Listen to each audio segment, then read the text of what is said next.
Saya di sini untuk bantu. Yuk, kalau kalian butuh saya siap ya untuk beri yang terbaik saya, dan saya juga butuh kalian untuk kita bisa naik lagi ke Liga 1. Oke?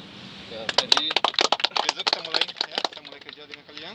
Saya juga senang ada di sini, dan saya pikir juga kalian senang saya di sini juga.